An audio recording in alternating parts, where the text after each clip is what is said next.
بینەرانی خۆشەویستی تلویزیۆنی کۆمەڵا و کاتتان باش. زۆر خۆشحاڵم بەوەی جارێکی تر هاتمەتەوە خزمەتتان لە بەرنامەیەکی تری دیالۆگدا. ئازیزان، ماوەی تقریبەن چەند هەفتەیەک شەڕی فەلەستین و ئیسرائیل دەستی پێکردەوە. ئەمە یەکەم جار نییە و هەر جارێک ئەم شەڕە لەگەڵ ئیسرائیل دەست پێکاتەوە خەڵکێکی زۆرە بنە قوربانی لە هەردووکلا. باسی ئەو شەڕە و چۆنیەتی و ئەگەر بگەڕینەوە بۆ دواوەوە لەسەر خودی مۆزوعی فەلەستین و ئیسرائیل، مۆزوعی باسی ئەو ڕۆمانە لەگەڵ میوانانی ئەو بەرنمەیە مامەستا عومەر شێخموس، ئەندامی ناوەندی یەکێتی نیشتمانی، ئەندامی دەفتەری سیاسی یەکێتی نیشتمانی پێشتر، و هەروەها کاک عومەر لە زەمینەی پەیوەندی نێودەوڵەتیدا لە چەند وڵات لە ئەمریکا، لە ئینگلترا، لە سوێد خوێندوویەتی و سیاسەتمەداری کۆن. کاک عومەر گیان بەخێر بی بۆ بەرنامەیە. زۆر سپاس دەکەم کاک مەحموود. هەروە کاک عادڵمان لەگەڵایە. کاک عادڵیش ئەندامی کۆمیتەی ناوەندی کۆمەڵێ و هەروەها کۆمەڵناسە. کاک عادڵ ئێوەش بەخێر بن بۆ بەرنامەیە. زۆر سپاس. پرسیارەکەم لە کاک عومەرەوە دەست پێ یەکەم. کاک عومەر، ئەم کێشەی فەلەستین و ئیسرائیلە کۆتایی نایە، هۆکارەکەی چییە؟ هۆکارەکەی کە سەرکردایەتی ئێستای فەلەستینیەکان و سەرکردایەتی ئێستای ئیسرائیل نە بەرنامەیان هەیە، نە نیەتیان هەیە کە ڕێکاوتنێک بکەن بۆ ئەو چارەسەری کە هەموو کۆمەلگای جیهانی دەیەوێت دوو دەوڵەتی سربەخوا دراوسێ کە بتوانن بە ئاشتیانە لەگەل یەکا بژین. و پرۆسەکە لە شوێنی خۆی چەقیوە لەگەلەوەی کە کۆمەلگای جیهانی چەندین جار هەوڵی داوە، بەڵام وەکو زۆر چاودێری سیاسی جیهانی دیارە پێویستی بە گۆڕانکاریەک هەیە لە سەرکردایەتی هەردوو لا. ئەوەی تریش هەندێ شەڕ و هەندێ جار لە ئەنجابی ماندووبوون و درێژخایەنی شەڕەکاندا کە زۆر گران لەسەریان ڕادەوەستێ دەگەن ئەو قەناعەتە کە ئیتر پێویستە چارەسەرێکی بەودۆزنەوە. بەڵام گیرروگرفتی فەلەستینیەکان ئەوەیە کە زۆر کەس دەست درێژی دەکاتە ناو کاریان. ئەوە یەک. دوو، یەکگرتوو نین. سێ، هەندێ وڵاتی کە دەستدرێژیان کردووە ناو کارەکانیان هانیان دەدەن بۆ هەندێک کار، وەکو ئێران کە پشتگیری لە حەماس و لە ئیسلامی جیهادی ئیسلامی دەکا، وەکو قەتەر بە هەمان شێوە کە ئەخوان المسلمینن لەگەڵ حەماس. بەڵام ئەم جارە شەڕەکە وەکو ئەگەر دقت بدێ ڕاستە ناڕازیبوون و خۆپێشاندان لە کەناری ڕۆژئاوا و لە ناو عەرەبەکانی ئیسرائیلیش ڕووی داوە، بەڵام شەڕەکە زیاتر لەگەڵ حەماس و جیهادی ئیسلامی بووە لە غەزا، نەک لە هەگەل هەموو ناوچەکانی فەلەستینیدا. یەک پرسیاری بچووک هەر لەسەر و مۆزوعە ئێوە باسی واکەن کە کۆمەڵی نێودەوڵەتی هەوڵی خۆی داوە، بەڵام ڕەهبەرانی ئیسرائیل و فەلەستینن کە کۆمەڵی نێودەوڵەتی بۆ نمونە خۆ خەڵک نابێ ببێ، ئەبێ دەوڵەتەکان بن. ئەوە نییە ئەمریکا دەورانی ترامپ چەندێک دەستی ئیسرائیلی ئاوەڵە کردەوە بۆ ئەوە دەستی زیاتر بەسەر ناوچە داگیرکراوەکانە بگرێت و ماڵ دروستکا و پایتەختی خۆی بردە بێت المەقدس و هەموو ئەمانە. نازانم مەبەستت لە کۆمەڵی نێودەوڵەتی چێیە؟ مەبەستم وڵاتە جلهێزەکانە. ئەوە یەک. دوو، نەتەوە یەکگرتووەکانە و ئەو ڕێکخراوە نێونەتەوەیانە کە هەن و قورساییان هەیە لە یارمەتیدانی خەڵکی فەلەستینی بۆ یارمەتی مرۆڤایەتی. ئەمانە هەموو بەیەکەوە دەتوانین بڵێن کە ممکنە بتوانن ڕۆلێکی کاریگەر ببینن. من شتێک عەرزت دەکەم. دوێنێ شەو جەم لە وتاری سەرۆک بایدن گرت لە کۆتایی وتارەکەیدا تروسکەیەکی ئومێد هەبوو کە باسی ئەوەی کرد کە دەبێ مافی هەردوو گەلام بپارێزرێ لە وڵاتێکی سەقامگیردا و وڵاتێکی دموکراسیدا وەکو دوو وڵاتی دراوسێ و ئەمڕۆ یان سبەینێ وەزیری دەرەوەی ئەمریکا ئەنتۆنی بلینکن سەردانی ناوچەکە دەکا لەگەڵەوەی کە نوێنەرێکی تایبەتی ئەمریکا ئێستا لەوەیە بۆ گەیشتن بە ڕێکەوتن و جێبەجێکردنی شەڕابگرتنەکە بەڵام ئەوە ئالۆزە ینی یەکێک لە شتەکانی کە گیر و گرفتەکانی ڕۆژهەڵاتی ناوەڕاست بە گشتی ئالۆزە بەڵام کێشەی عەرەب و ئیسرائیلیش زۆر لەوە ئالۆزترە کە لەبەر چاو بێ و بەڕاستی وەکو کێشەی کوردیش لەبەر نەبوونی بەرنامەیەکی یەکگرتو و هێزێکی یەکگرتو وەکو زمانی یاسر عەرەفات گەڕێمە وڵاتان لەسەر مەسەلەی کورد با کاک عادڵیش جوابی ئەو پرسیارە بداتەوە حتمما لەسەر ئەو مەسەلەیشە پەیوەندی لەسەر مەسەلەی کورد و فەلەستینیش قساکەین داوای لێبردن لە یەکەم باسی نێودەوڵەتی کرا مەسەلەی فەلەستین زۆر جار هاتووەتە ئاستێکی زۆر بەرزی نێودەوڵەتیەوە گرنگترینیان کۆبوونەوەی ئۆسلۆیە کە یاسر عەرەفات و نوێنەری ئیسرائیل بەشداریان کرد هەردووکیشیان جایزەی سڵحی نۆبێلیان وەرگرت بەڵام ئەو نەتیجەکەی بوو بەوە کە ئینتفاضە کە یەکێک لە گرنگترین هاوسەنگی هێزی لە منتەقەکە لە بینی ئیسرائیل و فەلەستینیەکانە ڕادەگر ئەوە چووە ماڵەوە ئایا چنێک گرنگی هەیە دەخاڵەتی نێودەوڵەتی یاکو ئەوەی ئەمری واقع ئەبێت لە مەحەلا بکرێت مەسئلەی فەلەستین وەکو زۆربەی مەسائلی سیاسی ئەمڕۆ دوو جەنبەی هەیە یەکیان ئەوەیە کە جەنبەی ئەخلاقی ویژدان ئینسانیەت ئێش ئازار برسێتی شەڕ کە لە ڕوانگەیەکی ئینسان دۆستیەوە چاوی لێکرێت و حەقیان ناحەق دیاریەکرێت یەکیشی پەیوەندی بە بازی یا یاری نێوان دەسەڵاتداران هەیە کە لەوێ بەرژەوەندی حاکمان دەسەڵاتداران بەرژەوەندی ئابووری بەرژەوەندی سیاسی بەرژەوەندی پێگەی خۆیان لە بەرابەر یەکتردا لەو مناقشاتە ئەو جەنبەی ئەخلاق ئینسانیەت ئینساف ئەوانە جایگایەکی زۆر بەرتەریان نییە و ئەوە نایبڕێتەوە بوو نمونە دەوڵەتان چۆن ڕەفتار بکەن یا چۆن ڕەفتار نەکەن ئەگەر دیارە گوشاری ڕایگشتیان لەسەر نەبێت بۆیە ئەم مەسەلەی فەلەستینیشە ئەگەر لەم دوو ڕوانگەوە چاوی لێ بکەین پێم وایە بەنەوە ئەتوانی وەڵام بدەینەوە بۆ نمونە زلهێزان بۆ وا ڕەفتارەکەن دەوڵەتی ئیسرائیل بۆ وا ڕەفتارەکە دەوڵەتانی ناوچەکە بۆ وا ڕەفتارەکەن وەلاخر ئێمە کە چاوی لێەکەین بەوە ئازارە بینین کە خەڵک ئەکوژێت بەوە ئازارە بینین کە ماڵوێرانیە بێت بەوە ئازارە بینین و پێمە وایە ناحەقەکە حەساری ئابووری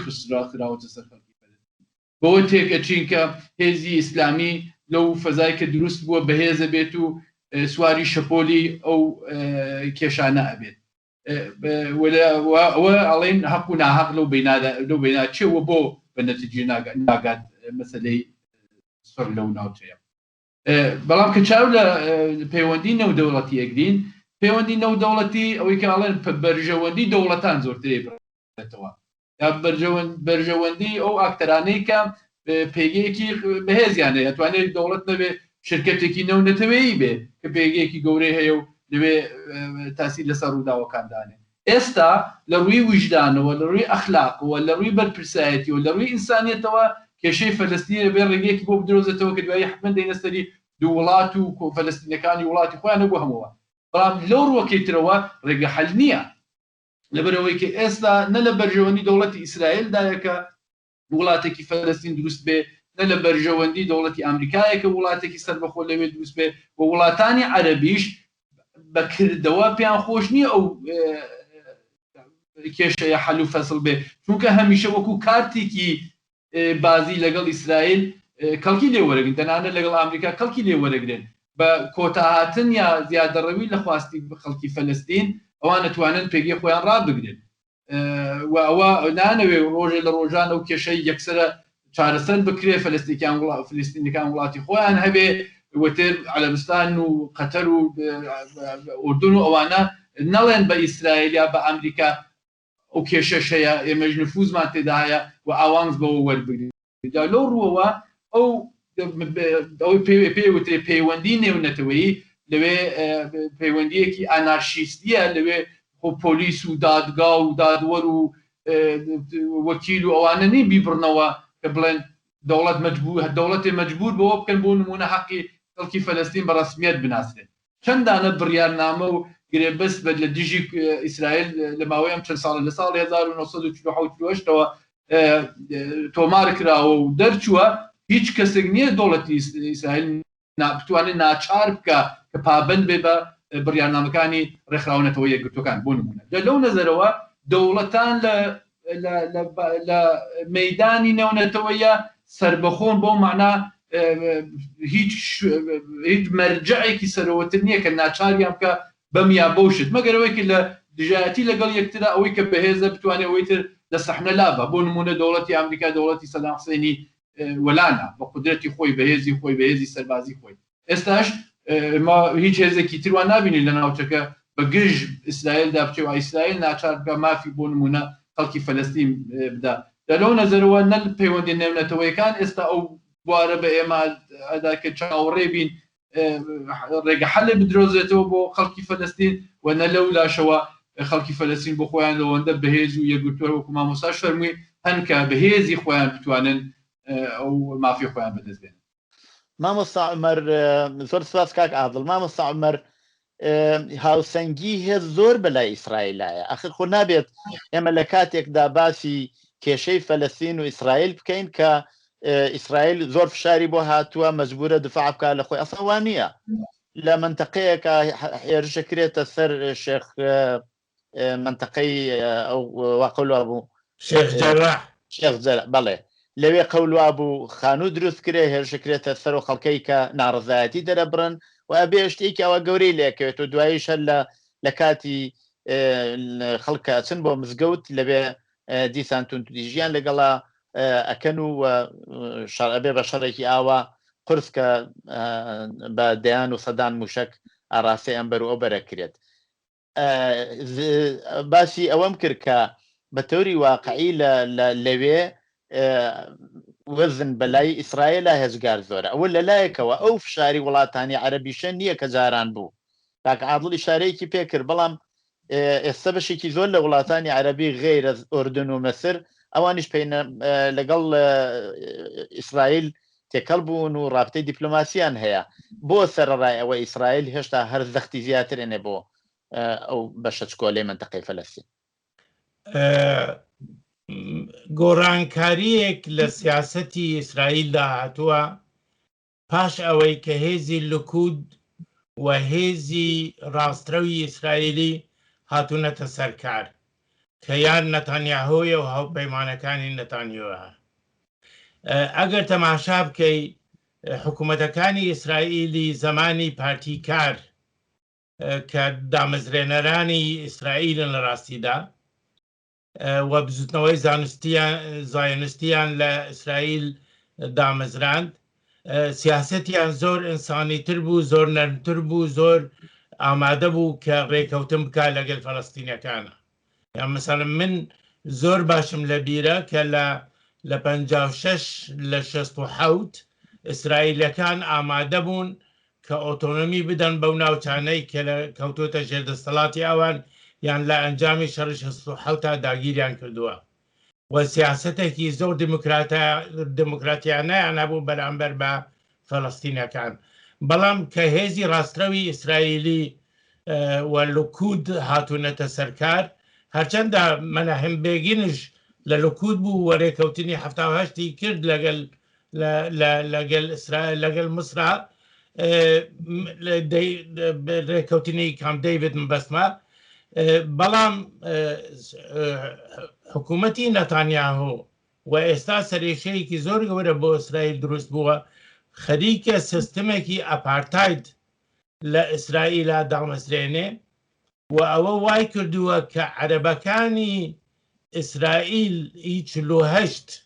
کە پێشتر بەشداریان نەدەکرد کە بەشی زۆری ناکۆکیەکانی لەگەڵ فەڵەستینیەکانی کەناری ڕۆژاوا و غەزەدا ئەم جارە ڕۆلێکی گەورەیان بینیوە لەبەر ئەوەی کە نەوەکو دانیشتووی یان خەڵقی وڵاتی دەرەجە دوو بەڵکو دەرەجە سێ و دەرەجە چارش معاملەیان لەگەڵا دەکەن ئەوە یەک دوو ئێمە زۆر باشمان لە بیرەکە کە کێشەی شێخ جەراح هاتە گۆڕێ هەندێک گەنجی فەڵەستینی بە شێوەیەکی ئاشتی خوازیانە دەستیان کرد بە ناڕازی بوون و خۆنەشاندان و شێوەیەکی زۆر مەدەنیانە ڕایگشتی جیهان و ڕایگشتی ئیسرائیلیش لەگەلیان بوو بەڵام غەزە حەماس بە پەلاماردانی موشکی سەر ئیسرائیلی بە دوسێ مەبەستەوە بە قەناعەتی من یەک کە سەرکردایەتی بزوتنەوەی فەڵەستینی بخاتە دەستی خۆی چونکە هەڵبژاردنەکان دواخران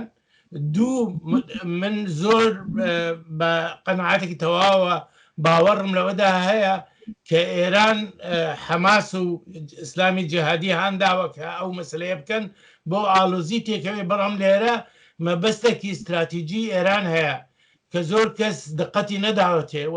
بە پێویستی زانم سەرنج ڕاکێشن ئێرانیەکان دەیانەوێ بزانن سیستمی دژەموشەکی ئیسرائیلی چەند کاریگەرن لە بەکارهێنانی ئەو موشەکانەی کە حەماس و ئیسلامی جیهادی بەکاردێنن بۆ ئەوەی ئەگەر هاتوو کەوتە شەر لەگەڵ ئیسرائیل بزانێت کە نقطە زەعفی سیستمی دژ بە موشەکی کە ممکنە ئێران بەکاری بێنێ وەکو هاندەرێک یان وەکو فاکتەرێک ئەبێ لە چاو بگرین بەڵام لایەنەکەی تر وەکو وتم حەماس دەیەوێت جێگای پێلۆ بگرێ جێگای محمود عباس بگرێ و لە هەڵبژاردننی پێشوو ئەوان سەرکەوتن بەڵام قبول نەکرا و ئێستاش لە جاتی ئەوەی هەڵبژاردن بکرێت دوایان خست و ئەوە ئەبێ بەهۆی ئەوەی کە ممکنە ڕاستە ناڕازی بوون هەیە کە زەرەرێکی زۆر گەورە لە خەڵقی غەزە و فەڵەستینەکان کەوتووە بەڵام بە هەمان شێوە لە ڕووی هەستیاری و زیاتر ڕایگشتی فەڵەستینی بەلای خۆی داڕاکێشاوە. بەڵێ کاک عادڵ مامۆستا عومەر باسی مەسەلەی جەهادی ئیسلامی و حەماسی کرد. ئایا بزوتنەوەی فەلەستین وا دیارە ئەوان سەرکردایەتیەکەن یا ئەسەن بزوتنەوەی فەلەستین بزوتنەوەیەکی جیاوازە ئێستا هێزی ئیسلامی لەوێ دەسەڵاتی هەیە لەوێ سەرکردایەتیەکە ئایا توانین بڵێن ئەو بزوتنەوەی و ئێستا لە ئاڕایە بزوتنەوەی حەماسە و بزوتنەوەی جەهادی ئیسلامیە بەتاکیدەوە نا بە بڕوای من ناهاتەیەکە دەرهەق بۆ خەباتەیەکی خەڵکی فەلەستین بۆ بەدەستێنانی زۆر شتی ئیبتیدایی ئەیکەن وەکو ئەمنیەت وەکو نان وەکو ئاوەکو برق ئەوە پێناسە بکرێ بە بۆیکە پێ وترێ ئیسلامی سیاسی یا جنبشی حەماس یا جەهادی ئیسلامی ئەوە ناڕەوایە و پێم وایە شکۆلەکردنەوەی مشکلێکی زۆر گەورەترا لە چەند شوێنی تر من باسم کرد وتومە حەماس نیشانەی مشکلێکی گەورەیە لەو ناوچە نیشانەکەیەتی خودی مشکلەکە نییە هێناکە بتوانین تایید بکەین کە موشک پراکەنیەکات تۆندڕەوە هەموو شتانە بەڵام پێش ئەوەی کە حەماس ئەو پێگەی کۆمەڵایەتی و پێگە گەورەیە بەدەستبێنێ مشکلێک لەو ناوچە هەیە کە ئەبێتە بایسیەوەی کە حەماس موقعیەتێکی ئەوەندە بەهێز بەدەستبێنێ و ئەوەش ستەمێکە لەسەر ئەو خەڵکاچێ و حەماس شتێکی کالایەکی وارداتی نییە حەماس شتێکی لە دەرەوە هێنرابێت و لەوێ دانرابێت هەموو ئەوانەیە کە لەگەڵ حەماس هاوکاریەکەن خەڵکی خودی و کۆمەلگان هەمووی خەڵکی فەلەستینن خۆیان دەرکراون لە شوێنی ژیانیان زۆربیان لە زیندان بوون زۆربیان کە سوکاریان کوژراوە ئەوە ئەبێتە بایسیەوە کە هێزێکی تونڕەوی ئیسلامی بەو شێوە سەر هەڵدا بە مقایسە بکەم بۆی کە دوورەکەم باش بگەن ئەمە وەختی کاتێک قسەی قسەی سەرهەڵدانی هێزێکی پشک و توخوازەکەین بۆ نمونە هێزێکی چەپی وەکو کۆمەڵا لە کۆمەلگای کوردستانی ئێران باسی واگەن ئەڵێن پێویستیەکی کۆمەڵایەتی هەبوو چین توێژێکی تازە سەری هەڵدا بوو دوای وەکناردانی دەرەبەگایەتی و ڕفۆرمی ئەرزی و هەموو ئەوانە چین توێژێکی کۆمەڵایەتی لە شارە سەناتیەکان کاریان نەکرد و ئەوە بوونی چەپبوون لایەنگری لە هەژاران بوو بە پێویستیەکی کۆمەڵایەتی کۆمەڵە لە سەرنجامی ئەوە توانی بۆ نمونە سەر هەڵدا یا سیستەمی نەتەوایەتی هەیە حزب و ڕێکخرا دروستە بن کە ئاڵای ڕەفع و سیستەمە هەڵەگرن یعنی مشکلێکە حزب و ڕێکخرا و سازمان ئەوانە نەتیجەی ئەو مشکلان ئەو پەیوەندی کۆمەڵایەتیان ئەمەش حکومەکە لە موردی فەلەستین و ئەوەی کە بە حەماس و فەلەستینەوە مشکلێکی کۆمەڵایەتیە پەیوەندیەکی کۆمەڵایەتی لەو ناوچە حاکمە حەماسی لە دروستە بێ هێزیتری لە دروستە بێ و چکۆلەکردنەوەی مشکلەکە گویا کێشە حەماس و ئیسرائیلە ئەوە لەو ڕۆوە ناحەقیە بۆ پێشمە لەوانەیە دوای مەترح بێت پێگەی کۆمەڵایەتیشی هەیە حەماس وانەیە کە هەموو بە هەمووی لە خۆ ڕاهاتوو سواری سەری خەڵک بووە و خەڵکی ناچار کردووە لەژێر دەستیابێت ومەوانە لاوی زۆر هەن زۆر خەڵکی دەوێ هەن لە نەبوونی پەناگایەک لە بێدەرەتانیە پەنابن بۆ حەماس بەڵام داوا لێبردنەکەم ئەڵێ پێگەی کۆمەڵایەتی هەیە پێگەی کۆمەڵایەتی کاتێک دروستە بێت کە جواب بدرێتەوە بە پرسێک و خەڵک لەو جوابدانەوە ڕازی بن بەوە پێگە دروستە بێ یا بە زۆری چەک دوو ڕێگەیتر یا بە زۆری چەک کابرا خۆی ئەسەلمێنێت یا ئەوەی کە جوابی پرسیار هەیە کە داتەوە ئەو پرسیارانە خەڵک قبوڵی ئەەکەن یا هیچ دەرەتانێکیان نییە ڕووەکە ناوێ کامیەک لەو شتانەیە بەنەزەرنا بە چه کەس ناتوانێت پێگەی کۆمەڵایەتی بەدەست بێنێ بەڵام بە جوابدانەوە بۆ چینە پێم وایە ئەوان جوابیان بە چه شت داوەتەوە یەکەمین شت ئەوە هیوادارکردنی خەڵک بە دوا ڕۆژێکی باشتر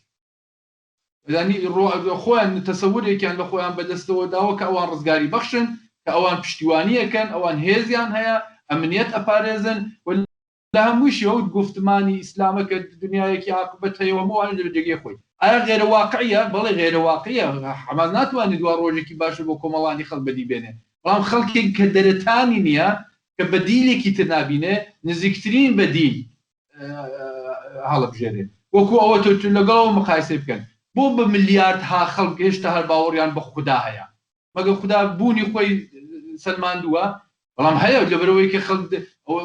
ئەوە بە پەناگایە بینەوە بە ئاسوودەیەک بینن لە دنیای کە ئاسوودەیەکیان نابینێت لە ڕووی مادیەوە ئاسوودەییان نیە لە ڕووی معنەویەوە هەوڵەدەن ئاسوودەیی بەدەست بێنن حەماس توانیوێتی سەرنجی بەشێک لە کۆمەلگای فەلەستینی بۆ خۆی ڕابکێشێ کە ئەو ئەتوانێت ئەو پەناگا بێت کە خەڵک بە دەست و چن خەریکن بە دوای ئاگەڕن ولەوە مۆفەق بۆ تا ئەندازێک بەدیلی تر نەیتوانێت لەو کۆمەلگا سەر هەڵبدا کە بە تۆری واقعی بتوانێت ڕزگاری بەخشی خەڵکی فەلەستین کاک عومەر ئەو پێم خۆشە لەسەر ئەم باسەیەوەش نەزەری خۆتان بڵێن ئایا واقعاً حەماس و جەرایاناتی ئیسلامی پێگەی وایان هەیە کە بزوتنەوەی فەلەستین بەوانەوە پێناسب بکرێت نەخێر بەگشتی وانە چونکە هەتا ئێستاش هێزی ئیسلامی لە ناو بزوتنەوەی فەلەستینیدا نسبیەن کەمایەتین فتح زۆر لەوان جەماوەری زیاترە خەڵکی زیاترە هێزی ئابووری و عەسکەریشی زیاترە و خەڵکێکی زیاتری لەگەلایە بەڵام وەکو کاک عادل وتی لە غەزە لەبەر ئەو ڕەوشە خراپەی کە لە ناوچەی غەزە هەبووە و ئەو بێ ئومێدیەی کە لەلایەن خەڵقەوە هەبووە زیاتر ڕایان کێشاون بۆ حەماس و ئیسلامی جیهادی بەڵام شتێک دیاردەیەک هەیە کە ئێمە ئێستا لە کوردستانی باشوور دەیبینین جاران لە کوردستانی باشوور ئێوە هەمووتان باش دەزانن بزوتنەوەی ئیسلامی و هێزی ئیسلامی زۆر لاواز بوون یان نەبوون بەڵام لە ساڵانی هەشتاوە لەبەر دوسێ فاکتەر پەیدا بوون و سەریان هەڵداوە یەکێک پشتگیری دەرەوە بوو کە ئەویش عەرەبستانی سعودی ئێران تورکیا بۆ یارمەتی هێندە هێزی ئیسلامی لە کوردستانە بەڵام فاکتەری سەرەکی حکومڕانی خراپ و گەندەڵی دەوری باڵا بینێ لە ڕاکێشانی خەڵقی ناڕازی بۆ ئەو بزوتنەوە ئیسلامیانەی کە سیستمێکیان هەیە بۆ خزمەت گوزاری خەڵق ڕاکێشن مەسلەی ڕوحانیە دەورە بینێ کە و بە خۆت زانی کۆمەلگای ئێمە زۆر کۆمەلگای ڕۆژهەڵاتی ناوەڕاست کۆمەلگای دیندارن و ئیمکانی ئەوە هەیە کە بەلای حزبێکی ئیسلامیدا ڕابکێشرێن بەڵام فاکتەری گەندەلی و فاکتەری حکومڕانی خراپ دەورێکی زۆر باڵابینی بۆیە من لە کاتی خۆی بەڕاستیدا زۆرم پێخۆش بوو کە گۆڕان پەیدا بوو و پێم خۆش بوو کە ناڕازیبوانی کوردستان چونکە حزبی شوعی ئەو ڕۆڵەی لە دەستدا بوو بەلای گۆڕاندا بچن نەک بەلای حزبە ئیسلامیەکاندا لە فلستینش هەمان دیاردەیە پێلۆ کە پاش ڕێکەوتنی ئۆسلۆ و مەفروض بوو ئیدارەی فەڵەستینی دروستکە گەندەڵیەکی ئەجگار زۆر فراوان لە ناو ڕێزەکانی ئەواندا هەبوو لە بەرەبەرایەتی فەڵەستینی لە بەرەبەرایەتی فەتح و ئەوە بوو بەهۆی ئەوەی کە هێزە ئیسلامیەکان وەردەوردە بەهێز ببن لە ناو فەڵەستینیەکاندا یانە هەتا ئێستاش خۆیمە گەر تەماشای ژمارەی خەڵکەکە بکەین ئێستا عەرەبی ئیسرائیل خۆی ئەوانی لە 48ەوە لەوەی ماون 2 ملیۆن ئینسانە و ئەمانە هەتا ئەم جارە ڕازی بوون و ڕۆلیان نەدەبینی لە مقاومەتدا بەڵام وەکو دانیشتووی ئیسرائیلی بە خەباتی دیموکراتی خۆیان هەڵدەسان و هەڵبژاردنیان دەکرد و جارجاریش پشتگیریان دەکرد لە داخوازیەکانی فەڵەستینیەکان لە بەڕێوەبردندا بەڵام ئەم جارە بە شێوەیەکی زۆر کاریگارانە بەشداریان کردووە لە پشتگیری لەو گەنجانەی لە ئۆرشەلیم و هەروەها لە خەڵقی غەزا و ناڕازیبوونێکی زۆریان نیشان داوە لە ناو فەڵەستینیەکانی کەناری ڕۆژئاواش فاکتەرێک هەیە کە قەت لە بیرمان نەچێت ژمارەی دانیشتوانی یان بڵێن دێهات و شارۆچکەی نوێی ئیسرائیلی لەسەر خاکی فەڵەستینی مەسەلەکە جاران 10 دانە بوو یان 15 دانە بوو ئێستا نێزیکەی 80 دانە یان زیاترە و ئەوە ڕۆژ بە ڕۆژ لە ناڕازیبوون لە ناو فەڵەستینیەکانە زیاتر دەکات لە جاتی ئەوەی لە جات مەسەن حکوومەتەکانی پێشووی ئیسرائیلی ڕێگایان بەوە نەدەدا و ئامادە بوون ڕێکەوتن بکەن لەگەڵ فەڵەستینیەکانە بۆ دۆزینەوەی چارەسەرێک ناتانیاهۆ و حکوومەتی نەتانیاهۆ و پەیمانەکانی ئەو پرۆسەیان لە بنەڕەتەوە تێکدا و نایانەوێ ئەسڵەن سەر بگرێ مەگەر ئێستا فشاری تازەی بۆ بێ و ئەو شەڕە بەداخەوە ئەو شەڕە نە لە قازانجی ئیسرائیلەکان بوو نە لە قازانجی فەڵەستینەکان بوو بە قازانجی حەماس و نەتانیاهۆ تەواو بۆ چکە نەتانیاهۆ حکوومەتی دۆڕاندوو بوو خەریک بۆ حکوومەتێکی کە بێتە دامەزراندن ئەم شەڕە ڕزگاری کرد و جارێکە هاتەوە سەر بەڵێ کێشەیەکی دادگایشی بوو کە ئەوە ئەگەر درێژەی ببوایە لەوە چوو کە ئەفنەهە نتوانێت ببێ بە سەرۆکوەزیرانی ئیسرائیل بەڵام ئێستا کە باسی مەسەلەی کورد کرام پێم خۆشە تۆزێکیش پەیوەندی مەسەلەی فەلەستین و کورد لەم بابەتەوە باس بکەم لە زۆربەی ئەم تۆڕە کۆمەڵایەتیانە ئەوەی وا زۆر بە مەسەلەی فەلەستین حساسیەتی پیشانداوە و مەوزەعگیری کردووە کوردەکانن تۆ کەم نەتەوەی تر ئەبینی وەکو کورد بە مەسەلەی فەلەستین ئاوا حساسیت نیشاندا ئیسە بە چاکیا بە خراپ لەسەر مۆزوع قسەی کردبێ کاک عادڵ بۆ چی ئەمە مشکلەکە چییە بۆ خەڵکی فارس یا خەڵکی تورک یاکو شوێنەکانی تر هەیناکە تورکیە بۆ خۆی کردوێتی بەڵام بۆ خەڵک نازانم ئێمە شاید ئیتلاعاتمان کەم بێت بەڵام کورد لەو بابەتەوە زۆر حساسن بە مەسەلەوە هەم بە چاک هەم بە خراپ لەسەر مۆزوع قسەیان کردووە وەڵام گومانمە لەوەی کە خەڵکی کوردستان زۆر تایبەتیتر لە خەڵکی تر بەم کێشەوە گلابن بەڵام چۆن بێ یەکێک لەو ناوچانەیە کوردستانیش کە خەڵکەکەی بەم پرسە علاقەمەندە و تێکەڵی بەحسەکانە بێ لەو هەل و مەرجێکی بۆی هەڵەکەوێ یەکێک لە نیشانەکانی توانە بێ دەردێکی هاوبەشەیە باوەڕی من دوو ملت کە مافی پێکێنانی وڵات و دەوڵەتی سەربەخۆیان لێ زەوت کراوە یا باشترە بڵێم مافی دیاریکردنی چارە نووسیان لێ زەوت کراوە شەر نییە ئەو مافیان پێدرا ئلزامەن پێیان خۆی بجیابنەوە نازانی خۆم بافکیان پێدراوە تا لەوە بۆ بارەوە بڕیار بدەین بەڵام هەرچۆن بێ لەژێر سیستەمان بە خاتری هویەتی نەتەوەییان هەم خەڵکی کوردستان خەڵکی فەلەستینەوە بابەتێکەوە بابەتێکی تریشەوەیە بەداخەوە لە بەشێک لە هاوڵاتیانی کوردستان بەناهاک مەسئلەی فەلەستین تێکەڵ بە ئەو سیستەم و نابەرابەریە ئەکەن کە سەردەمی خۆی حکوومەتی بۆ نمونە عێراق حکوومەتی باس سەر خەڵکی کوردستانیان لە باشووریان هەبوو دیمەوە هەم نووسراوەی زۆر ڕسمی لەلایەن کەسانی زۆر ناسراون کەسایەتین و هەم کەسانی لە تۆری کۆمەڵایەتی عمومە نەتوانین وەکو بەشێک لە بیرڕای شەخصای بۆ بکەین کە بۆ نمونە ئاڵێن ئەوە عەرەب سەردەمی خۆی کوردی سەرکوتە کرد و ئێستاش بە نۆعی باخۆیان ئەو ئازارە ببینین کە کورد سەردەمی خۆی دیوێتی جیاوازی قائل نین لە بینی دەوڵەتان و لە بینی خەڵکی ئاساییان و ئەو ئێشەی کە خەڵکی کوردستان کێشورێتی بە خاتری هویەتی ملیەکەی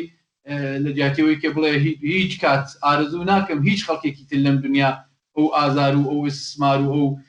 کوشتارە ببینێ کەچی لە نۆعێک ئەوە وەکو بە ئاسوودەیەک بۆ خۆی بینێ لە شوێنێکی تر ئەوە ئەتوانێ ڕووبدا دیارە ئەمە ڕوانگەیەکە بە باوەڕی من بە چەند قات خەڵکی لە خەڵکی کوردستان هەیە بەوە ناڕازین بۆ وەزیەتە ئازارە بینن ئەوانی وە پێم وایە ئەو کێشە لە ڕووی هەرە و ویژدان و حسی ئینسانی و عەداڵەت خوازیەوە پێ وایە ناڕەوایە و ئەبێ ڕۆژێ لە ڕۆژان وەکو کێشەی کورد ئەو کێشەی فەلەستینیشە حەل بێ زۆر بە کوردی عەرزت کەم دەردێکی هاوبەشە خەڵک خۆیان تێیاناسنەوە و هەروەها ئەوەش کە لە وڵاتێکی عەرەبیە یا عەرەب زمانە ئەوە ڕوئەدات ئەوە بەنەوەی سەرنجەکان ڕاکێشێ خاڵێکی تریشی پێ زیاد کەم ئەویژەوەیە لەناو بەشێک لە نخبەی خەڵکی کوردستانە ڕۆی کە پێیان وتێ ڕووناکبیر یا بەشێک لە سیاسەت مەداران چ حەزبی چ غێرە حەزبی نوعی بڕوایەکی چی ناو لێ بنەم غێرە واقعی بە کەلیمەیەکی تۆزێ مهرەبانانە بیڵێم هەیە سەبارەت بە ئیسرائیل ئەو تەسەورە لە مێشکەکانە هەیە کە پشتیوانی خەڵکی پشتیوانی دەوڵەتی ئیسرائیل لە خەڵکی کوردستان یا لەم حزب لەو حزبی کوردستان یا لە دەسەڵاتێکی کوردستان ئەوە بەکەڵترە لەوەیەکە لایەنی حەق لەو کێشە بگری دەوڵەتێکی بەهێزە تەقەمەنی هەیە لە ڕووی ئابووریەوە پێگەکەی زۆر دیارە پەیوەندی نێونەتەوەیی هەیە لۆبیگەری لە هەموو جیهانەکات یا بۆ مەسەلەن ئێمەی کورد پشت نەبەستی یا لەو دەسەڵاتە نزیک نەبینەوە باشترە تا لە خەبارە خەڵکی کە نە هێزیان هەیە نە پارەیان هەیە نە اعتبارێکیان هەیە و ئەوەی وەکو سیاسەتی ڕیالیستی بە ئیستیلاح چاودێکن کە ئەویش پێم وایە هەڵەیە بڵێ کاک عومەر ئێوە لەسەرەوە ئەگە تێبینیەکتان هەیە فەرموو من تەنها سەرنجێکم هەیە بۆ خەڵقی کوردستان و ئەو ڕووناکبیرانەی کە هەڵوێست وەرەگرن و هەندێکی زۆر بەداخەوە لە جێگای خۆی نییە ینی هێزی فەڵەستینی وەکو هێزی کورد یەک هێز نییە و یەک هێز نییە کە نوێنەرایەتی هەموو خەڵقی فەڵەستین بکە وەکو چۆن لە کوردستانە کۆمەڵە هەیە حزبی دموکرات هەیە یەکێتی هەیە پارتی هەیە ئەحزابی تر هەن لە ناو فەڵەستینیەکانە هێزی چەپ هەیە جەبهەی فەڵەستینی هەیە جەبهەی دموکراتیک هەیە فتح هەیە حەماس هەیە جیهادی ئیسلامی هەیە بۆیە ئەو هەڵوێست وەرگرتنە بە شێوەیەکی گشتی بە مۆرلێدان بە هەموو گەلی فەڵەستین لە جێگای خۆی نابین و بەڕاستی نازانم ئەوە یەک دوو کە ئەگەر هەندێک گەنجی فەڵەستینی لە شوێنێکە لە خۆپێشاندانێکە تیشەرتێک بە وێنەی سەدام حوسێن لەسەر سینگیا بێ معنای ئەوە نییە کە هەموو خەڵقی فەڵەستین ئەوە دەکا خەڵقی فەڵەستینیش هەیە کە یارمەتی کوردی داوە یارمەتی ئێمەیان داوە یارمەتی دموکراتیان داوە یارمەتی کۆمەڵەشیان داوە بەخۆم کۆمونۆم بۆ ڕێک خستوم لەگەلیانە ینی دەبێ ئینسان هەموو سوورەتەکە لە بەرچاو بێ ئەوەی ترش ئەوەی کە عادل وتی هەندێ سەرکردەی ناسیۆنالیستی کوردی وا دەزانن کە ئیسرائیل بە هاواریان دەدێ و ئیسرائیل زۆر یارمەتیان دەدا و ئومێدێکی زۆریان بەوە هەیە ئەویش لە ڕووی هەستیاری و کەرقیان لە چەساندنی هێزی ئیسلامی و عەرەبی بووە بەڵام ئەوە ڕاست دەرنەچوونە لە 75 دیتبانکە هیچیان کردنە لە 2017 لە کاتی رەفەراندۆمدا هیچ هەنگاویان نا ینی بۆیە تەسەورێکی ناواقعیانەیە بەرامبەر بەو مەسەلەیە قەیناکە ئێمە وەکو ملەتێکی چەساوە مەسلەی هاوپەیمانێتی و هاودۆستی و هاوهەستی لەگەڵ گەلانی تر چ ئەنجا چ جوولەکە بێ چ ئەرمەنی بێ چ فەڵەستینی بێ چ ملەتێکی کە بێ ئەوە لە جێگای خۆیەتی بەڵام دەبێ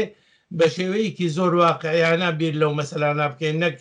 نەک بە شێوەیەکی زۆر هەستیارانە و بەڕاستی هەندێک دیاردەی زۆر ناشرینم دینی بینی لە هەڵوێست وەرگتن ئەم جارەکە لە جێگای خۆینەوە زۆر باشە لە قسەکانە باسی مەسلەی ئیسلامی سیاسی و پێگەی ئیسلامی سیاسی کرا باس لەوە ئەکرێت کە ئیسلامی سیاسی هیچ بنەمایەکی مادی نییە ئێمە ئەبینین لە ئەفغانستان ماوەیەکی ێزگار زۆر تاالبان حکوومەتی کرد ئێمە بینین لە عێراق داعش بەشێک لە خاکی عێراقی گرت و بۆ ماوەیەک حکوومەتی ڕاگەیاند حکوومەتی کرد ئێستش ئەبینین لە غەزە و لە بڕێک لە شوێنەکان حکوومەتەکرێتەوە عەرەبستانی سعودی وانە لێ بگەڕینکەوە ساڵیانی ساڵە پاکستان و عەرەبستان وەکو حکوومەت و بەخۆیشان ئەڵێنێت ئیسلامین و ئێرانیشی پێوە بێت حکوومەتیان کردووە ئایا بەڕاستی کاک عابدڵ ئیسلامی سیاسی پێگەی مادی هەیە ینی لەباری مادی و جوابێکی هەیە بۆ خەڵکوە ئەوە ئەتوانێت حکوومەت بکات و بمێنێتەوە لە منطقە و تەسیری لەسەر ڕای گشتی دابنێکە ئەوە ئێمە لەو کاتەدا بەجێگەیەوە خۆمان وەکو دڵمان بۆ خەڵکی فەلەستین بسووتێ ئەوان پەیوەندیە دێن بە هێزی ئیسلامی و ئیسلامی سیاسی و پێمان وایەوە خەتای خۆیانە و لەگەڵ ئیسلامی سیاسی کەوتون وەزیەتی ئیسلامی سیاسی بە کورتی ئەگەر زەحمەت بۆ ما باسکە پێش هەموو شتێک مەفهومی ئیسلامی سیاسی جێگەی کێشەیە من تەرجیح ئەدەم بڵێم سیاسەتی ئیسلامی چونکە ئیسلامی سیاسی وامان پێڵێت کە گۆیا ئیسلام دوو باڵێکی غیرە سیاسیە باڵێکی سیاسیە لە حاڵێکە تەواوی مەبانی ئیسلام بۆ هدایەتی کۆمەلگا و گۆڕینی بنەماکانی و تەنانە دیاریکردنی ڕەفتاری ئینسانەکان ئەوە سیاسەتە سیاسەتەوەیەت لیبرالەکان کۆمونیستەکان ئەوانەی ترکە ئەوانی خۆیان پێ سیاسەتە وان شەرەوەکەین تەپیا خۆشە کۆمەلگا بە شێوەیە شکل بگرێکە مۆردی پەسەندیەوانە باشە ئیسلام لە بنەمادا بۆ ئەیەکە کۆمەلگا بەرەو جەهەتێ ببا چاک و خراپەکەی جێگەی مناقشەی ئێمە نییە بەجابۆیە ئیسلام سیاسی و غێرە سیاسی نییە هەمووی سیاسیە بەشێک هەوڵەدا ئەو سیاسەتە بکاتە ئەمری واقع بەشێک هەوڵ نادا بکاتە ئەمری واقع بەڵام سیاسی کە هەیە بتوانین قسەی سیاسەتی ئیسلامی بکەین یعنی وانێکی خۆیان بە ئیسلامیزانە سیاسەتیان هەیە لە چەند ڕوانگاوە جێگەی سەرنجە ئایا پێگەی مادی هەیە بابدای مادی لە مادی پێگەی مادی مەبەستمان چییە مادیەت چییە مادیەت ئەوەیە کە بۆشاییەک لە ژیانی کۆمەڵانی خەڵکە هەیە کەسێک دێک جوابی پێداتەوە جوابدانەوە نەگەوەی کە مشکلەکەی بۆ حەلەکە بۆشایەکی پڕکاتەوە بەڵکو تەسەوری ئەوەی لا دروستەکە کە بۆشایەکی بۆ پڕکات ئەو تەسەورە بەدەستەوە ئەدا و لە ڕووی مادیەوە بەڵێ ئەو لە ژیانی ڕۆژمەڕەی خەڵکەکە تەسیرێک دانێت هیوایەکی کازبی پێبەخشێ بوو نمونە هیوایەک مثلا حەماس هیوایەکی کازب بە بەشێک لە خەڵکی فەلەستین ئەداد کە ئەو ئەتوانێت لە ڕێگەی ئەوە ڕزگاریان بکات هەندێک لە جوانان پەیوەستە بن پێی تەنانە حاضر خۆشە بۆ بەکی کوشت بدەن هەندێک کەس بە داعشەوە پەیوەست بوو خۆشی ئەتەقاندەوە لە ژیانی ئەو کەسە لە نوعێک ئەوەی پێڵێن ئاگاهی کازبی پێ ئەدات پێگەیەکی مادی بۆ معنا پەیدا ئەکات بەڵام پێگەی مادی بۆ مانایە مشکلاتەکە حەلەکات و نمونە ستەم لە ئاباد هەژاری لە بندێنێ ئەرزی خزمەت بکەم نابەرابەری لا نا پێگەی مادی نییە ئەوەی کە خەڵک ئەوێت ئەوەیە کە ئەو مشکلاتی ژیانی ڕۆژمەڕەی نەمێنێت کەسێک دێ بە دروشمی پۆپۆلیستی ئەڵێ ئەوە من ئەو بۆ شاید بۆ پڕەکەمەوە مشکلت بۆ حەلەکەم بەڵام بەکردەوە بۆی ناکردن لە ماهیەتی هەیە بۆ کار ئەنجامدا ولا لە تواناییدا هەیە وەکو کۆماری ئیسلامی کۆماری ئیسلامی سەردەمی خۆی وانە بوو کە هەموو کۆمەلگای ئێران دژی کۆماری ئیسلامی بێ کۆماری ئیسلامی تەنها بە هێزی چەک خۆی بەسەر کۆمەلگادا سەپان بەشێک لە کۆمەلگا تەوەهومی پەیدا کردبوو بە کۆماری ئیسلامی لە ڕووی نادانی لە ڕووی ئەوەی کە ئاگاهی بە کافی بەدەست نێنابوو ئەوەش بۆ وای لێدێ لەوە نییە کە خەڵک مەبەستمەوە نییە خراپم لە حاڵی مەبن کە خەڵک عاقڵ نین خەڵکەکە لە دەورەی شام بۆ نمونە لە ئێران چاڵێ بکەین زەرفیەتی ئەوەی نەبوو لە ڕووی ژیانی ڕۆژمەڕەوە کە ئاگاهی کافی بەدەست بێنێ لەژێر ئستسما لەژێر هەژاری ئابووریا ئاگاهی مەحدود ئەبێ کە بتوانێ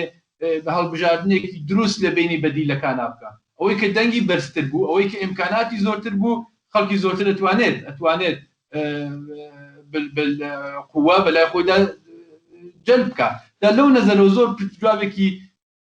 کورت بۆ پرسیارە کاک مەحیدینەوەیە کە هەم بەڵێ ئەگەر مادیەت بۆ معنا تعریف بکەین ئەتوانێت ئاگاهیەکی کازم بە خەڵک بدا ئەتوانێت هیوایەکی تەزویری لە ذهنی خەڵکە ساز بکە ئەتوانێت خەڵک جەلب بکە ئەو لە زندگی ڕۆژمەڕەیانە تەسیدا لەوە مادیەتە بۆ خۆیتر بەڵام مادیەت بۆ معنا کە گواری ژیان باشتر بکە بێکاری نەهێڵێ ستەم نەهێڵێ کوشتن نەهێڵێ ئاشتی بەرقەرار بکە هەموو ئەوانە نەخێت ئەو پێگە کۆمەڵایەتیە نییە وەی کە پێوتە سیاسەتی یا هێزی ئیسلامی زۆر سپاس کاک عومەر با دیسان بچینەوە سەر مەوزوعی فەلەستین چی لێ دێت ئەو وەزعیەتە دیسان هەراوا درێژە پەیدا کات و ساڵێکی کە دیسان شەڕ دەست پێ کاتەوە موشکباران دەست پێ کاتەوە یاکو ئەوەی ڕێگەیەکی معقول دێتە پێشەوە ئێوە باسیەوەتان کرد لە بیدایەتەوە کە ئەو شەڕە هەم حەماسی پێ بەهێز بوو و هەم نەتەنیاهۆ کەوا بێت ئەو دوانە ئەگەر بەهێز بن و خەڵکەکە لەو بەینا زیانیان بینی بێت هەردووک لەمانە ئەوەندە ئیستعدادی ئەویان هەیە کە جارێکی تر ئەم ماجەراجوویە نیشان بدەن و شەڕێک دەست پێ بکەنەوە وەزعەکە چی لێ دێ لە داهاتووە ئەگەر یارمەتیم بدەیت کاک مەحێ زۆرم پێخۆشە سەبارەت بەو پرسیارەی کە لەگاک عادلت کرد هەندێک قسە بکەم بەڵام ئێستا وەڵامی پرسیارەکەت دەدەم دەگەڕێمەوە سەرەوە پاشەوە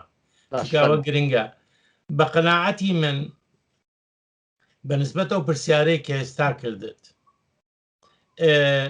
ئەم جۆرە ڕووداوە وابزانم سێ جار پێشتر ڕوویاوە 2014 2012 وابزانم 2008 بوو کە ئیسرائیل هەڵدەدا هێزی و ئیمکاناتی حەماس و ئیسلامی جیهادی لەناو بەرێ بەڵام پاش چەند ساڵێکی کە خۆی کۆ دەکاتەوە و جارێکی کە دیسان دەست پێ دەکاتەوە حەماسیش بە هەمان شێوە ئەگەر چارەسەرێکی فراوان بۆ کێشەی فەڵەستین و ئیسرائیل دروست نەکرێ ئەم جۆرە ڕووداوانە دەگەڕێتەوە دوو وەکو لە سەرەتاوە باسم کرد سەرکردایەتی فەڵەستینی و سەرکردایەتی ئیسرائیلی پێویستی بە گۆڕانێک هەیە بەوەی پرۆسەی ئاشتی و گفتوگۆ دەست پێ بکاتەوە یانە ئەم سایکلەی کە هەتا ئێستا دەیبینین زۆر بەداخەوە لە شوێنی خۆی دەچەقێتەوە و چارەسەرێکی بۆ نادەزرێتەوە لێرە فاکتەرێکی سیاسی جیهانی هەیە کە زۆر گرنگە بەنسبەت ئەمریکا لە پاش کۆتایی شەڕی ساردا لە حقیقەتدا خۆی لە کێشەی ڕۆژهەڵاتی ناوەڕاستە دوورخست بوو یعنی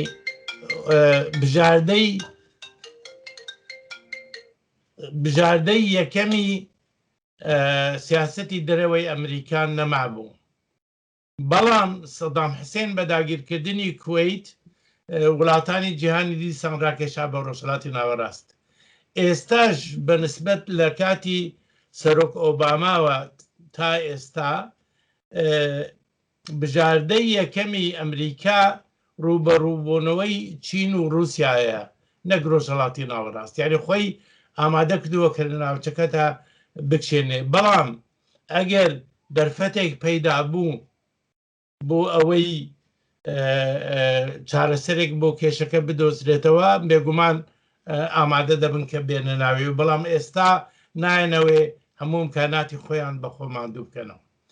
سەبارەت بەو پرسیارەی کە لەگە عادلا کردت من دەگەڕێمەوە سەر شتێکی مێژوویی هەموو کاتێک کە گۆڕانکاری خێرا لە کۆمەڵگادا دەبێت وەکو پرۆسەی گلۆبالیزیشن ینی بەجیهانی بوونی شت مەسەلەی شۆڕشی تەکنۆلۆژی زانیاری کە بوو بەهۆی ئەوەی کە گۆڕانکاری ئێجگار زۆر گەورە لە ماوەیەکی زۆر کووردا لە ئاستی جیهاندا ڕووی دەدا ناسەقامگیریەک لە لای کەسان دروست دەکا لەگەل ئەم گۆڕانکاریە خێرانە ناگونجێن یان پێرە ناگەن ڕوو لە شتی ڕوحانی دەکەن و ئەوە ئەو دیاردەیە کە ڕوو لە ئایم بکەیت تەنها لە ناو ئیسلامان نییە لە ناو تەماشای ئەمریکا بکە ئەوەی کە پێ دەڵێن کریستچن ڕایت ینی هێزی ڕاسترەوی ئاینی دەورێکی زۆر باڵە لە ئێستا لە ناو پارتی کۆماری ئەمریکا دەبینن لە هندستان بزنەوەی ئاینی هندوو زۆر بەهێز بۆتەوە و لە زۆر شوێنی کە ممکنە لە ئەوروپا و لە شوێنی کە ڕوویان لە ئاین نەکردووە بەیان ڕوویان لە پۆپولیسم کردووە ینی ئەمە لە کاتی قەیرەکانی ئەوە بۆیە ڕەحمەتی مارکس لە هیچ خۆڕایی نەوت کە ئاین ئەفیونی گەلانە مەبەستی ئەوە نییە کە ئاین ئەوەندە پیسە وەکو ئەفیون بەڵکو ئەفیون وەکو دەردێکە بۆ ئەو کەسانە کە گیرگرفتەکانی خۆیان لەبیر بکەنەوە بۆ ئەوەی نەتوانن چارەسەرێک بۆ کێشەکانی خۆیان بدۆزنەوە بۆیە ڕوو لە ئاین دەکەن یعنی ئەوە ئیسلامی سیاسی لە ساڵانی هەفتاوە سەری هەڵدا لە ڕۆژهەڵاتی ناوەڕاست لەبەرەوەی کە دیسکورسی چەپ و دیسکورسی ناسیۆنالیستی نەیتوانی کێشەکانی ئابووری کۆمەڵایەتی سیاسی دموکراسی وڵاتانی خۆی چارەسەر بکە بۆیە خەڵق ڕووی لە ئیسلامی سیاسی کرد زۆر سپاس کاتی بەرنامەم زۆر کەم ماوە هەم کاک عادڵ هەم کاک عومەر هەردووکتان ئەگەر پێتان وایە شتێک لە بیر چووە یاک و ئیزافێ بکەن لە 1 دقە هەم لە خزمەتتانە فەرمۆ کاک عادڵ فەرمۆ یەکسەر دەست پێ کردووە مامۆستامەد ئیدامی بدا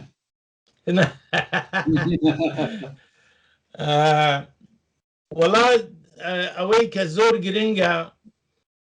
ئێمە ئەگەر بتوانین دەرسێکی لەوە وەرگرین کە پێویستە بە شێوەیەکی زۆر واقعیانە لە گیرگرفتەکانی ناو گەل و خەڵقی خۆمان تێبگەین بەوەی بتوانن چارەسەری بەو دەستینەوە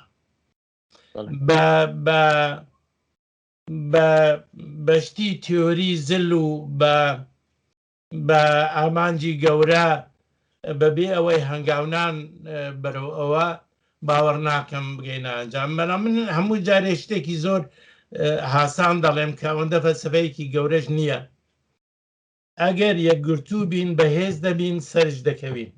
ئەگەر یەکگرتوو نەبین ژێر دەکەوین زۆر سپاس کاک عومەر کاک عادڵ فەرموو لەسەر مۆزۆی بەرنامەکە ئەواڵە فەلەستین بە بڕوای من بەرنمەیەکی درێژماوە کە ڕێگە حەلێکی یەکجاری بەدەستەوە بێت بدواوە بێت ئەوەیە کە دوو وڵات ئیسرائیل و فەلەستین پێک بن و خەڵکی فەلەستینی شەوەکو ئیسرائیل وڵاتی خۆیان بێت دەوڵەتی سەربەخۆی خۆیانە بێت جادواتر ماهیەتی ئەو دەوڵەتە چییە بێت و خەڵکەکەی خۆی چەند لێ ڕازیە بێ یا ڕازی نابێت ئەوەکو هەموو وڵاتانی تر با کێشەکە لەوێ حەلی خەلف فەسڵ بکەن بەڵام تا ئەوە ڕێگەیەکی دوورە ئەگەر بە ئەنجام تازە بگا ئەو خەڵکە ڕۆژانە ژیانەکە ڕۆژانە ئەبێ ئەمنیەتیانە بێت لەوێ ئەبێت چ بکرێن با دوو نمونە بێن بڵێن بۆ ئێستاوە توانی وابێت بە باوەڕی من خەڵکی فەلەستین و سیاسەتمەدارانی فەلەستینی دوو هەلی مێژوویان لە دەستا یەکی هەر ئەو کاتە بوو کە دەوڵەتی ئیسرائیل پێکات 67 ئەوان ئەیان توانی ئەو ڕێگە چارە کە ڕێکخراوی نەتەوە یەکگرتوەکان ئەو کاتە بۆ پێکێنانی دوو وڵات پێشیادێکی قبولیان کردایە هێنا ئێستا دەتوانین زۆر عاقڵ بیکەوە و ساڵێ بەسەرا تۆ بڵێن ممکنە بخوان و دەرکیان بەڵام ئەو کاتە ئەگەر ئەو بەدیلە قبول بکرا کە قبول نەکرا نەتەنها نەخەڵ سیاسەتمەدارانی فەلەستینی قبولیان کرد و نە دەوڵەتانی عەرەبی بگرە هێرشی سەربازیشیان کردە سەر ئیسرائیل بۆیە ئەگەر ئەوە لەو فرسەتە لەدەست چوو فرسەتی دووەم بە باوەڕی من دوای گرێبەستی ئوسلۆ بوو ئەوش فەزایەکی نێونەتەوەی ئامادەتر بوو ناڵم بە زۆر ئیدعال بوو بەڵام ئامادەتر بوو هەم لە لای ڕێکخراوی نەتەوە یەکگرتوەکان دەوڵەت زلهێزان ئامریکا و لە خود لە فەلەستین دەسەڵاتێکی مقایسەتەن بە تۆری نسبی ئەوەنتر لەسەر کار بوو و ئەکرا لەوێ ئەگەر چی بەما ئەمتیازاتێکی کەمتر بەڵام دەستکەوتایەکی زۆرتر بەدەست بەهاتە ئەو بۆ هەلە لە دەستچوو ئەو هەلە بۆیە لە دەستچوو مامۆستا عومەر ئیشارە پێ کرد ئەویش ئەوە بوو کە گەندەڵی دەوڵەتی سەرۆکایەتی عەرەفات کارێکی کردبوو کە بڕوای خەڵک بڕوای حتا تەنانەت ئازادی خوازانی دەرەوە دەوڵەتانی تر کە تۆ تەمایلیانە بوو لە دەست چوو بەوەی کە ئەوە توانێت دەوڵەتی ئیسرائیل خۆی پەیدا کرد لەو نەزەرەوە ئەو شتێک کە ئەبێ ئێستا بکرێ هەوڵێکی بەردەوام بدرێ دەستکەوتە ڕۆژانەکان ئەو هەلانەت لە دەست نەچێ بۆ دەستکەوتی ڕۆژمەڕە و لەلایەکی تریشەوە بیرۆڕای گشتی سازمان بدرێ بۆ وەکێ لە درێژماوە بتوانرێ وڵاتێکی سەربەخۆی فەلەستینیش پێ زۆر سپاس کاتی بەرنامەم نەماوە زۆر سپاس بۆ کاک عومەری شێخموس هەروەها کاک عادڵی ئەلیاسی کە بەشداری ئەو بەرنامە بوون زۆر سپاس بۆ ئێوەش بینەرانی خۆشەویستی تلویزیۆنی کۆمەڵە بەم جۆرە هاتینە کۆتایی بەرنامەی دیالۆگ تا دیالۆگێکی تر ماڵاوە